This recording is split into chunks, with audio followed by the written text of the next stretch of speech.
You ready for this? Let's do this.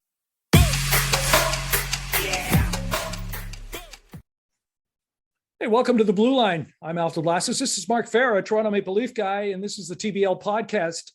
Hey, Mark, I want to get your thoughts on something I was thinking about just the other day. Fourth line options as far as the Leafs are concerned. Spezza's retired. I don't think they can do any more with Wayne Simmons. I really don't think that Kyle Clifford should be on this team. I think they should promote some of their young guns from the Marlies. And the example I'm making is for the New York Rangers, who are taking that fourth line of Ketel, Kakko, and Lafreniere. And those guys have the energy.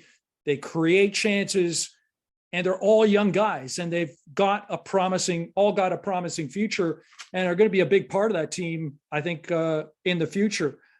What are your thoughts? Do we give some Marlies a shot? People like Nick Robertson, Alex Steves, Joey Anderson, are these guys ready? I think they are. What do you think?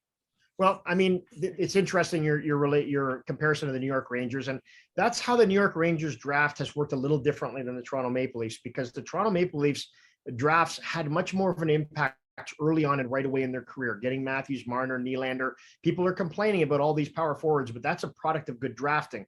Where the New York Rangers, it worked a little differently for them, where they were able to go out and sign guys that were going to have an impact today, but those are their first round picks and top picks that are now kind of making their way in. We don't have anybody in our system that's like that. And I think it's a lot to be asking guys on the Marlies to come up, eat 7 to 10 minutes in a game, but do it against the top NHL players in the league. Someone like Nick Robertson, he's there for offense. He's a spark plug, and I think you're going to be blown out of the water should he get an opportunity to play with some consistency and find his way into that lineup, because he doesn't know his size. He plays a lot bigger than his size, but I think it's going to be hard for him to shut down a number one line in the league. And so I think that's where you lean out when you see guys like Pat Maroon and you see guys on other teams like that can bring a little bit, that have a little bit more of the pushback factor. We need guys that can direct traffic. We need guys that can literally wear down your opponents and have a little bit of that intimidation factor. Although I don't know that it's huge,